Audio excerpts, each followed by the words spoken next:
안녕하세요. 축진먹입니다. 런던 공격수들이 아주 차가운 겨울을 맞이하고 있습니다. 일단 아스날의 하베르츠가 시즌 아웃을 당했고요. 첼시에는 잭슨이 적지 않은 기간 동안 부상으로 출전하지 못하게 됐습니다. 이렇게 스트라이커의 부상이 가속화되고 있는데요. 사실 스트라이커뿐만 아니라 어느 포지션이든 전 세계 축구계가 부상이 많아지는 것 같습니다. 첼시 1티어 기자 중에 한 명인 멜로가 얘기하기로는 잭슨이 햄스트링 부상을 당했고요. 최소 6주 이상 결장할 예정이라고 합니다. 4월 3일에 토트넘과의 경기가 있거든요. 이 토트넘전 근처에 복귀를 할 것 같은데 이 토트넘전을 나올 수 있을지 아니면 토트넘전까지 쉬고 다음 경기에 나올지 이거는 지켜봐야 할 것 같습니다. 그렇다면 첼시에서 잭슨은 어떤 역할을 했을까요? 잭슨은 기본적으로 발이 좀 빠르기 때문에 역습에서 속도를 올려주는 역할도 되고요. 또 우리 팀 미드필더들이 공 잡았을 때 갑자기 수비의 뒷공간을 노리면서 라인 브레이킹하는 장면들도 있습니다. 그리고 또 워낙 많이 뛰다 보니까 수비 끌어당기면서 동료에게 공간을 만들어주는 역할도 충분히 잘했었고요. 뒷발도 잘 쓰고 되게 유연해서 박스 안 연계도 괜찮았습니다. 그리고 또 세레머니 능력도 좋았는데요. 약간 곰들이 춤추는 걸 연상시키는 이런 세레머니를 했었는데 그 세레머니도 6주 동안 못 보게 되었습니다. 이번 시즌 잭슨은 어땠을까요? 잭슨은 시즌 24경기 9개의 득점과 5개의 도움을 만들었습니다. 리그에선 23경기 뛰었고 모든 공격 포인트는 리그에서 기록했습니다. 저 한 경기는 컨퍼런스 리그인데요. 마레스카가 컨퍼런스 리그는 거의 따로 조를 만들어서 경기를 시켰기 때문에 잭슨은 리그에만 집중했다고 보시면 될 것 같습니다. 잭슨 역시 이 9골이 파머에 이어서 팀 내 득점 2위고요. 첼시의 모든 득점 중에 19%를 차지하고 있습니다. 첼시가 5골 넣으면 그 중에 하나는 잭슨이 넣었다고 볼 수 있겠죠. 하지만 아쉬웠던 건 최근에 잭슨이 득점이 오랫동안 없었어요. 일단 2025년에는 득점이 없었고 작년 12월 16일 브렌트포드전의 득점 이후로 8경기째 득점이 없는 상황에서 부상을 당하게 된 거거든요. 그래서 최근에는 시즌 초반만큼 좋지 않다 이런 얘기도 있었는데 어쨌든 간 잭슨이 팀 내에서 공격에 차지하는 비중이 많기 때문에 잭슨의 공백은 좀 뼈아플 것 같습니다. 지금 현재 첼시가 보유하고 있는 스트라이커 상태를 한번 볼게요. 일단 잭슨 아까 최소 6주 아웃이라고 말씀드렸고요. 기우라는 어린 공격수가 있긴 한데 기우도 단기간 부상을 당했다고 합니다. 그리고 제가 공파나라고 표시를 했는데 이 선수가 이름이 다트로 포파나예요. 첼시에 포파나가 2명 있거든요. 웨슬리 포파나라고 센터백이 있고 이 선수를 보통 공격수 포파나 해서 공파나라고 부르더라고요. 어쨌든 임대해서 복귀시켰는데 부상당한 상태로 와서 당장은 복귀가 어떻게 될지 모르겠습니다. 그래서 이 은쿤쿠가 유일한 희망이 될 것 같습니다. 근데 사실 은쿤쿠도 전형적인 스트라이커는 아니죠. 그래서 요거에 대해서 조금 첼시가 불안감이 있는데 최근에 브라이튼과의 FA컵 경기에서 은쿤쿠를 톱으로 썼거든요. 그래서 그때 은쿤쿠가 어땠는지 좀 알아보겠습니다.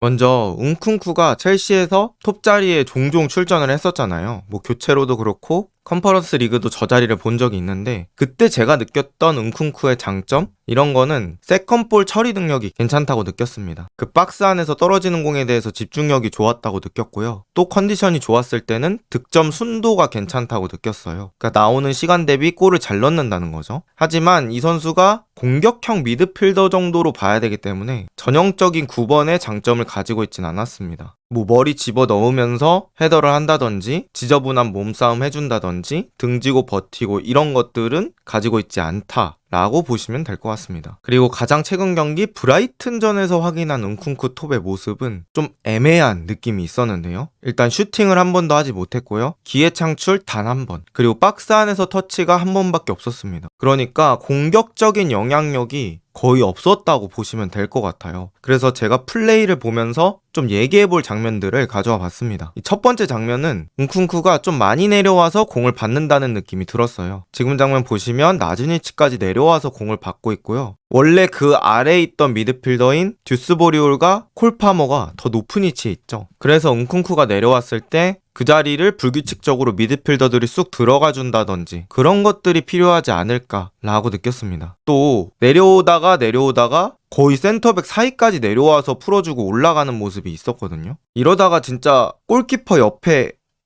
이거 오바죠? 죄송합니다. 뭐 어쨌든 내려온 김에 풀어주고 올라가는 모습, 이런 것들이 있었습니다. 그래서 역시나 은쿤쿠가 공격형 미드필더 성향의 선수구나, 내지는 미드필더적인 성향이 이런 데서 나오는구나 라는 걸 느꼈습니다. 그런데 제가 잭슨과 가장 결정적으로 차이를 느꼈던 부분은 압박의 적극성인데요. 마레스카가 은쿤쿠한테 어떤 주문을 했는지는 저는 모르잖아요. 그래서 뭐 세부 지침으로 야 압박 세게 가지마 이렇게 말했을 수도 있겠죠. 그렇지 않았을 수도 있고. 근데 그런 것까지 다 고려한다고 치더라도 압박이 너무 불성실했습니다. 자기가 뛰어갈 수 있는 범위에서도 속도를 거의 안 냈어요. 은쿤쿠가 첼시에서는 완전 형님 라인이거든요. 그래서 그런 건지는 모르겠지만 압박하는 과정에서 약간 걸어 다닌다는 느낌이 들 정도였습니다. 그리고 제가 아까 세부 지침의 가능성이 있을 수도 있다고 했잖아요. 뭐 마레스카가 야 첼시 애들아 너네 압박하지 마 이렇게 말했을 수도 있는데, 저는 그건 아닌 것 같다고 생각을 하는 게 파머는 또 엄청나게 열심히 압박을 하더라고요. 그래서 제가 봤을 때는